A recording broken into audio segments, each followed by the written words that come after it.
Hey, everybody. Two boys. One brain cell. I'm Joel Norden. I'm Chuck Beeson, and today we are reacting to some rot. This is the Black Pill. Yeah. This is a Patreon pick. It's also April Music Appreciation Month, which they've been testing us. The problem with International Music Appreciation Month being on April, it's also the month of April Fools. So we got a lot of trollery going on here.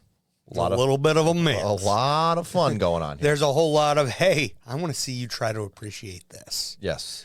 Sometimes they succeed. Yeah, sometimes they do, yeah. Sometimes they fail. Yes.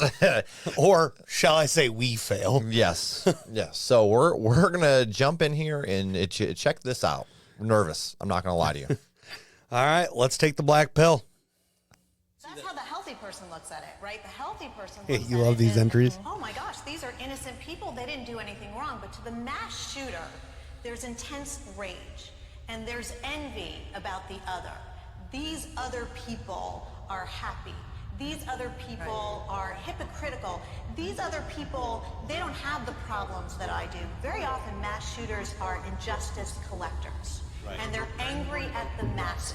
So there's that component where everybody doesn't have a right to live because the mass shooter is angry with others in general. And then there's this feeling of just intense rage where killing one person's not enough. There's a desire to feel this intense, powerful feeling that you can eliminate people so that you can regain a sense of feeling good about it.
We need more understanding of human nature because the only real danger that exists.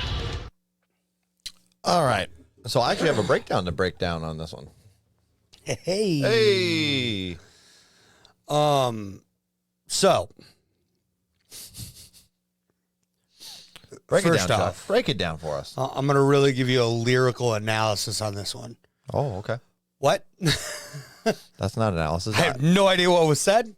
I know that the instrumental was quite atmospheric at parts. Yeah. Had some really nice, just, I guess, where it kind of like faded out and then hit again. Yeah. Those fades, The but at the end there. yeah, Yeah. Some of those were really nice, but I have no idea what was being said. I'm assuming it's about mass murder, though. Yeah, we don't have lyrics for this. Now, I can tell you right off the rip, if you talk for 50 seconds at the beginning of a music clip, it's not going in a playlist. It never will. It's not going to go in a playlist. And then you tinge the end with talking. It's not going in a playlist. It's like a minute-long intro Oh for my me, God, instrumentally. dude. Yeah. So, yeah, I'm like, I don't need a speech on mass murderers before you get into the song. Okay. Like, just fucking send it. Although I did like the way they layered that. It was creepy, for sure. Yeah. Most of the song, I could just picture a dark, like, hallway full of, like, misty smoke. Just, Okay. And just little swinging lights. Yeah. Right there. Now, I did hear about 30 seconds of the song before because the Patreon who told us to check this out wanted me to add this to our Guys Night Out playlist for our party. And I was like, yeah, not going to happen because of the talking. Oh, that's okay. Yeah. So I have heard the very beginning of this with the mass murder part. Yeah, I think the rest of the song was okay, but I honestly didn't find it real intriguing until towards the second half of the song where those slowdowns, where the breakdowns were happening. Yeah. But really, they were just kind of lackluster, in my opinion, as well. It's not a terrible song, but it's also not phenomenal. Yeah, I agree. And so, rating-wise... I like the instrumental, though. The instrumental was not bad. The instrumental was not bad at all. 100%. So I'm in a interesting area here. I'm going to go with a 4.8 because of the talking clips at the beginning and the end. Those definitely drag it below average for me. The rest of the song, though, like you said, really wasn't bad. Yeah. I just feel like bands should make that an interlude or a skit track on their album so it can be just skipped. I'm a firm believer of that.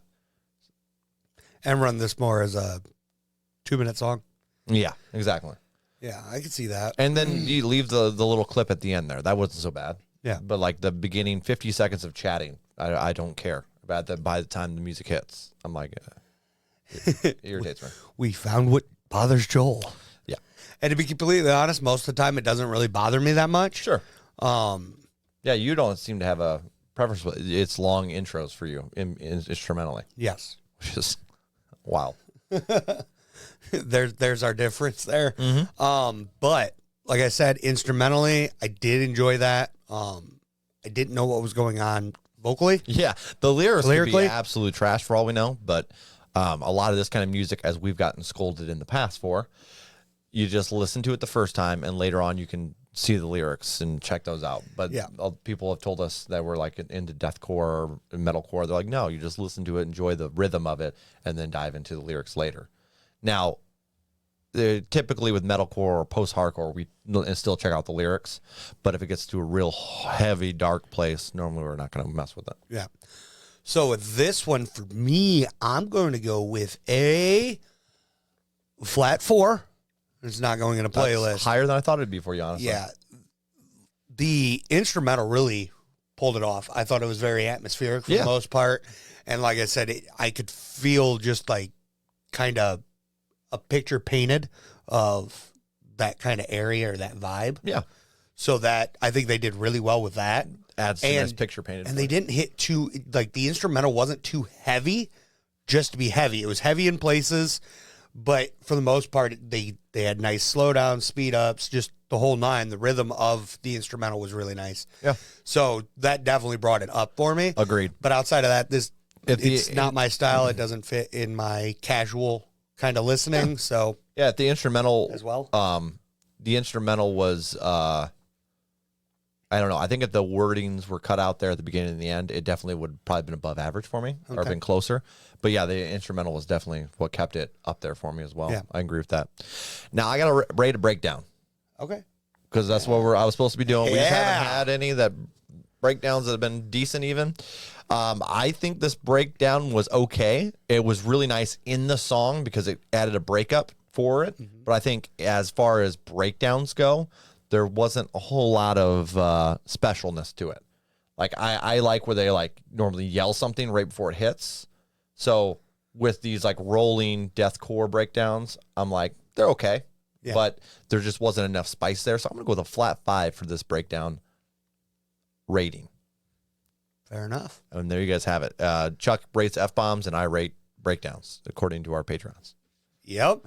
And that was your first installment of Joel Rates Breakdowns. We're going to have to come up with a fun name for that. Yeah, though I do think that breakdown would be fun live with the slop and the stop and go, Yeah, definitely. But But outside of that, we are two boys. we got one brain cell. My name's Chuck Beeson. Joel Norden. Hit that like, hit that subscribe, come hang out, have some fun with us, and don't forget, vote for that brain cell in the comments. Oh, yeah. Peace out. Peace out, guys.